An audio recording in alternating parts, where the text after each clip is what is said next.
Jemi rikthyer zjerm. Zjerm fare duke shndritur. Më mirë se kur. Dhe do lidhemi një herë me Festina Mejzinin. Mirëmëngjes Festina, mirë se erdhe. Festina, mirëmëngjes. Mirëmëngjes. Edhe ti zjerm që ke përveç se shndrit. Faleminderit që ta ashtu shumë bukur po dukni. Faleminderit shumë. Më thuaj direkt si të duk performanca e djeshme e Shkodrës Elektronike në Eurovision, sigurisht. Më thënë të drejtën, për herë të parë ju një edhe vetën emocion kur kam performu në brënd, më kam pëlqyer shumë edhe besoj për herë të parë Shqipëria i ka arritë pikat çfarë kërkon Eurovisioni. Okej. Çfarë janë ato pikaj që kërkon Eurovisioni sipas teje, Festina, normalisht si profesioniste, edhe si person që ke marrë pjesë në festival disa vite? Edhe si antare jurie. Edhe si antare jurie, patjetër.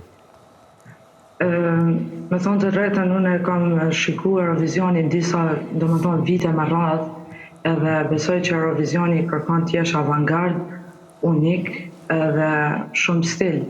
Edhe besoj që Shkodra Elektronike e ka edhe i ka këtë, si me thonë, këtë paket që kërkohet. Edhe besoj edhe po nuk arritën t'jenë në top 5 që për mu janë grup që ndoshta do kalojnë Shqipërinë sa i përket audiencës edhe preferencave, do të thonë jashtë Shqipërisë. Ka pasur një përkraje të gjerë në fakt, edhe me sa kemi parë nga performanca e mbrëmshme, ka pasur komente shumë pozitive në rrjet për performancën e Shqipërisë, jo vetëm nga ne shqiptarët, po edhe të huajt, pashë edhe konkurrentët kanë kërcyer bashkë me performancën tonë të Shqipërisë. Ne pam elemente që mungonin, për shembull ne prisnim që skena të ishte plot zjarr. Çfarë mendon se ndodhi? Me thënë të drejten, një ndër gjërat që nuk më ka pëlqyer brëm, ka qenë kamerat, do të thonë që i kanë hup pikë shumë në Shqipërisë. Do të thonë skenografia, apo jo skenografia, apo në këtë fakt regjia apo i bjen. Po. Që më zhduk diqysh si e vakt, se luan rol shumë edhe kamermanin këtë rast, do të thonë gjatë performancës. Po. Më zhduk shumë ndryshe, sidomos tek Shqipëria.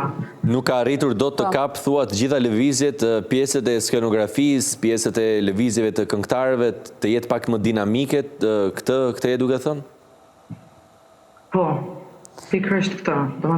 Dhe unë dje duket Festina, unë dje shumë kjo gjëja, të pak nga njerëzit që ka një lloj eksperience, qoftë në televizion, po qoftë ata që e ndjekin në Eurovisionin prej vitesh, bën një lloj ndryshimi, u tha çështja e flakës, u tha çështja e regjisë, gjithashtu ndjekjes së planeve, dhe pati një nga ato momentet që njerëzit kishin komentuar që u duk sigurisht më mirë tek provat përpara jurisë se sa vetë në Eurovision. Ndërsa për zërin dhe performancën që Shkodra Elektronike pati, nuk pati asnjë kritik të paktën nga ato që thue.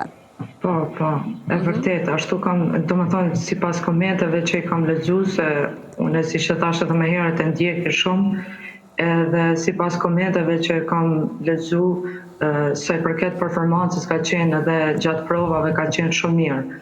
Por, do më thonë, rolin në këtë rast pikt i jep edhe regjia.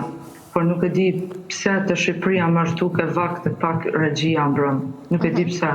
Por se përket anës vokale, nuk e di, nuk ka ndonjë shpjegim, apo a varet Shqipëria në këtë rast, apo është Eurovisioni, nuk e di.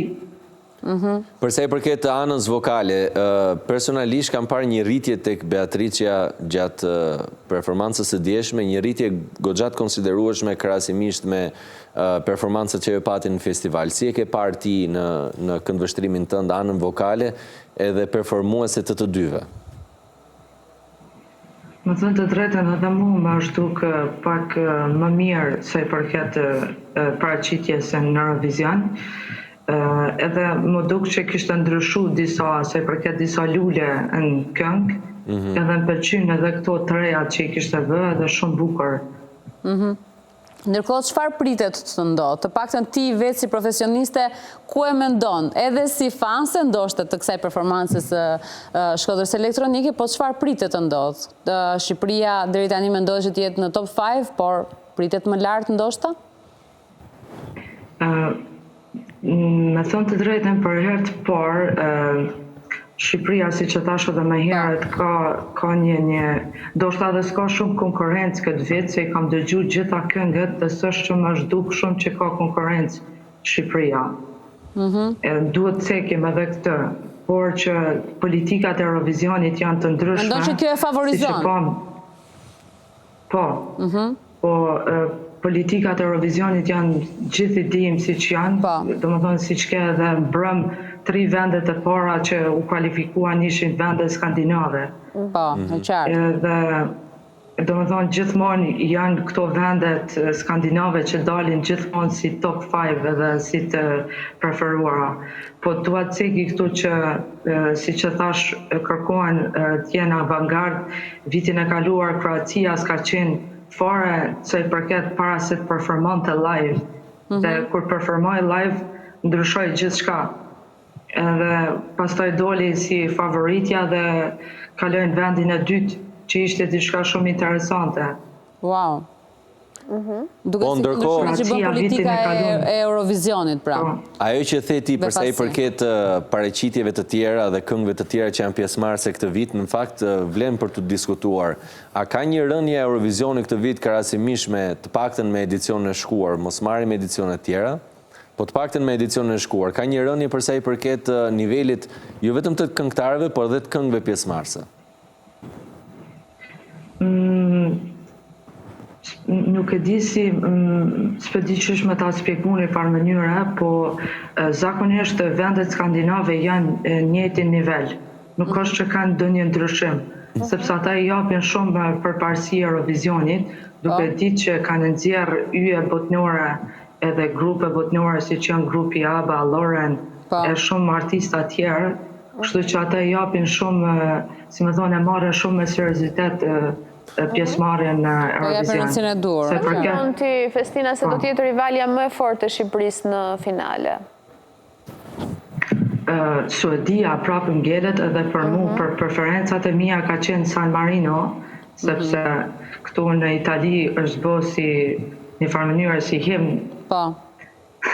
Spageti tyre. Po, për mua San Marino ka qenë një ndër këngë që më ka pëlqyer shumë edhe më ka tërheq, është një këngë ndoshta tip lezonjare, po është shumë argëtuese, atraktive. Që i përshtat edhe formatit Eurovisionit, pra në një farë mënyre. Po ndërkohë e gjithë prezantimi i Shqipërisë, i Shkodrës Elektronike, si të është dukur? Ka qenë, le themi, në momentin e saj më të shndritshëm Shkodra Elektronike, që në dalit e saj, fotografimi, provat gjithashtu, takimi me fansat, pyetjet nga gazetarët, intervistat realizuara?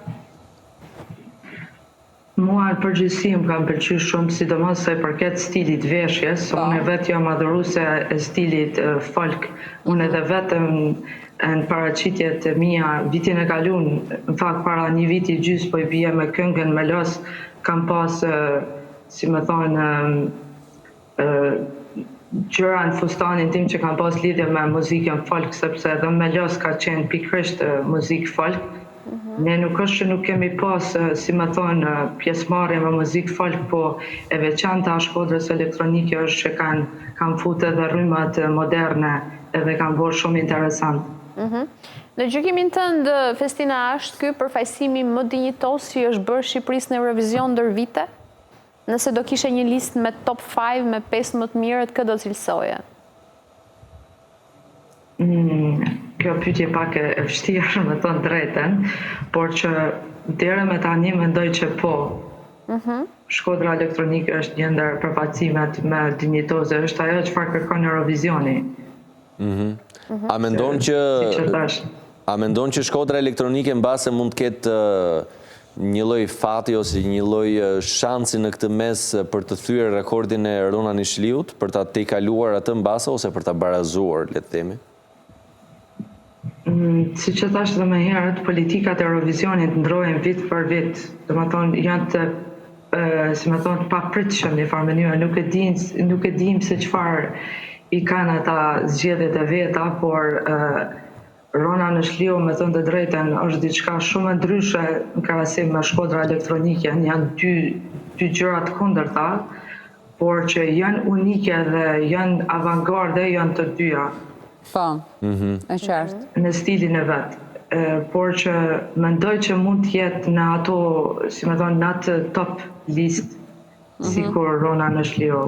Por do shojmë sepse Rona Nëshlio është më duket para 12 viteve, mos gabofsha, kështu që janë politika tjera atë vit, edhe tash ka ndru muzika dhe Po, sigurisht. Edhe fansat e Eurovisionit në fakt e kanë dërguar shumë lartë në sondazhe shkodrën elektronike, ata fansat besnik të Eurovisionit ndër vite që vetëm flasin për është në vend parë, vend të dytë, me Suedin, gjatë gjithë kohës. Por gjithsesi këto sondazhet asnjëherë nuk merren për bazë, janë sondazhe të fansave, por gjithsesi kur vjen puna e votave të shteteve të pasaj, aty ndryshon. Po edhe mes vota web, pra që ata kanë. Po pra, po edhe mes fansash vitet e kaluara ne nuk kemi pasur ndonjëherë pozicionim vend parë, vend të dytë. Po. Ka qenë në top 10 ndoshta, po jo kaq lart sa është pozicionuar këtëherë shkodra elektronike. Kështu që nuk e di sa të përgatitur do të ishim ne, Festina, për të organizuar Eurovisionin këtu në Shqipëri pastaj. Po bëjmë summitin, s'bëjmë Eurovision. po, ashtu mendoj edhe unë, ne jemi të pa parashikueshëm. Do shfaqim vetëm. Ne vetëm ta marrim, po nuk ka problemi, sajojmë. Po. Jo, po. Bllokojmë gjithë Tiranën, s'keni Eurovision. Po ta marrë njeri Eurovisionin, po të ndodhë që Eurovisioni fitohet nga Shqipëria, e shefti bëhet skena për punë 3 muaj. Re jep shpinë e tij për gjithë konkurrentë. Gjithë dalim nga shtëpitë gjithë. Të paktën atëherë nuk do bëjmë këto komunikime me Festinën me Skype, do ta kemi prezente të paktën në studio. Patjetër, ma shumë qef. Po, Festina ti e zgjedhur sërish si antare e jurisë Eurovisionit për të dhënë pikët dhe nuk e di sa mund flasësh tani, po besoj ti favoritën tënde e the. Tani të dyshojmë që do të jenë pikët maksimale të Shqipërisë aty te Suedia? Me thonë të drejten, në këtë rast vendin tonë nuk mund ta votosh, sepse pikë maksimale normal që shkojnë për Shqipërinë në këtë rast. Po në pikë maksimale apo më jap San Marinos edhe pastaj është Suedia. Okej, në rregull. Pra, duket. Do të thënë ti duhet të jesh edhe fanse e performancave edhe të asaj gjë që përfaqësojnë ata, dhe pastaj të japësh edhe pikët, se sado që ti jesh profesioniste, prapë do të ndikoj pak edhe preferenca personale. Normal, Ngjelet për të parë se ç'do ndodhi, Festina, ngjelet për të parë. Do të parë edhe performancat e natës së dytë në fakt, që është ditën e nesërme. Po. Inshallah na shfaqin zjarrin se aty na ngeli mendja. Po. Pastaj kemi finalin e madhe më 17 maj që duhet shohim se si do pozicionohet Shqipëria. 17 Pike për Eurovision. Okej, Festina, faleminderit shumë që ishe sot me ne, ishte shumë kënaqësi. Faleminderit. Festina. Mirëpafshim të mirat, pafshim. Mirëpafshim. Faleminderit. Pra, njerëz, sigurisht, ne mund të bëjmë gjëra shumë të mëdha në Shqipëri. Patjetër. Kur mund të organizojmë Giro d'Italia, summitin, unë e kam thënë diçka në fakt, nëse fitohet Eurovisioni nga Shqipëria në një rast të mundshëm, stadiumi Air Albania. Patjetër. Për çfarë e bëmë ne? Për futboll e bëmë në stadium. A di çfarë i bëjmë ne? I fusim një të mbuluar. Ashtu. Dhe bëhet aty jo sken, po sken madhështore. Do i themi diçka aty që të marrin edhe ty, se meqense në punë nuk do jesh ato ditë, pak. Jo, unë futem atje, bëhem pjesë.